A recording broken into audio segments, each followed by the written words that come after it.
நிமிடங்களை பணித்துக் கொண்டோம். இன்றைய தினம் இந்த வாராந்தம் ஒவ்வொரு ஞாயிற்றுக்கிழமைகளிலும் இன்றைக்கு நடைபெறுகின்ற விசேட பூஜை வழிபாடுகள் இதுவே சிறப்புடன் நடைபெற்று இப்பொழுது இந்த நமக்கு நாம என்கின்ற உதவி திட்டம் வழங்குகின்ற புலருணவு திட்டம் வழங்குகின்ற இந்த வைபவம் மிகவும் சிறப்புடன் நடைபெற்றுக் கொண்டிருக்கின்றது. இன்றைய 16 வாரங்களையும் தாண்டி இன்றைய இந்த நிகழ்வானது தொடர்ந்து நடைபெற்று வந்து கொண்டிருக்கின்றது. அந்த வகையிலே அனைவரும் நிகழ்வுகளுக்கு ஒத்துழைப்பு வழங்கி இவை மேலும் சிறப்புடன் நடைபெறுவதற்கு உங்களுடைய ஒத்துழைப்பை வழங்குமாறு கேட்டுக் கொள்வதோடு ஏற்கனவே உங்கள் அனைவருக்கும் அறிவிக்கப்பட்ட விடயம் ஒன்று என்னவென்றால் இந்த ஆலயத்திலே ஒவ்வொரு ஞாயிற்றுக்கிழமைகளிலும் நடைபெறுகின்ற வழிபாடுகளிலே பங்கு பெற்று வருகின்ற அடியார்களாகிய நீங்கள் அனைவரும் இந்த கலாச்சார உடைகளோடு வருகை தர வேண்டும் என்று உங்களுக்கு கூறப்பட்டிருந்தது. அதாவது நாம் இந்துக்களாக இருக்கின்றவர்கள் ஆலயங்களுக்கு செல்கின்ற பொழுது நமக்கு இருக்கின்ற அந்த மரபு ரீதியான உடைகளோடு ஆலயத்திற்கு வருகை தர வேண்டும்.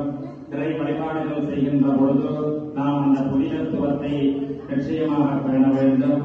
ஆகவே இனிவரும் காலங்களிலே இங்கு வருகை தருகின்றவர்கள் வழிபாடுகளிலே பங்கு பெற்றிருந்தவர்கள் நிச்சயமாக நமது கலாச்சார உடைகளோடு வருகை தந்து இந்த பூஜை வழிபாடுகளிலே பங்கு பெற்று அதனைத் தொடர்ந்து நடைபெறுகின்ற இந்த சக்தி பூஜை என்று சொல்லப்படுகின்ற இந்த அன்னதானங்களிலே பங்கு பெற்ற வேண்டும்.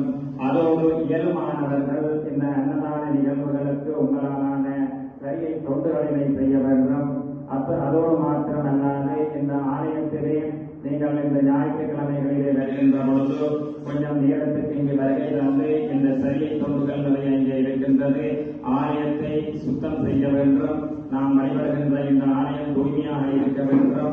அந்த வகையிலே இங்கு வருகை தருகின்றவர்கள் உங்களால் இயன்ற அளவு சரியை தொண்டுகளினை செய்து பெருமானுடைய திருவருள் சக்திகளை பெற வேண்டும் என்று இறைவனை பிரார்த்தனை பண்ணுவதோடு இந்த உணவு திட்டமானது மென்மேலும் வளர்ச்சியடைய வேண்டும்.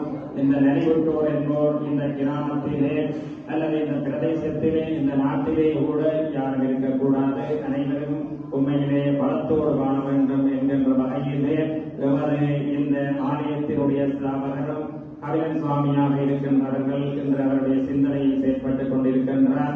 அந்த வகையிலே உங்களோடு தொடர்புடைய வெளிநாடுகளிலே இருக்கின்றவர்களும் இந்த நிதியிலே பங்கேற்று இந்த உணவு திட்டமானது மென்மேலும் வளர்ச்சியடைந்து அது பலருக்கும் கிடைக்க வேண்டும் என்று உங்களை கேட்டுக் கொள்வதோடு அதற்கு உங்களாலான ஒத்துழைப்புகளை நல்க வேண்டும் என்று வேண்டிக் கொள்வதோடு மேலும் இந்நிகழ்வுகள் சிறப்புற அமைவதற்கு எல்லாம் வல்ல ஐயனுடைய திருவருள் கிடைக்க வேண்டும் என்று ஐயனை பிரார்த்தனை பண்ணுவதோடு என்னுடைய நல்ல ஆசைகள் உங்கள் அனைவருக்கும் விழித்தாக என்று கூறி விடைபெறுகின்றேன். நன்றி, வணக்கம்.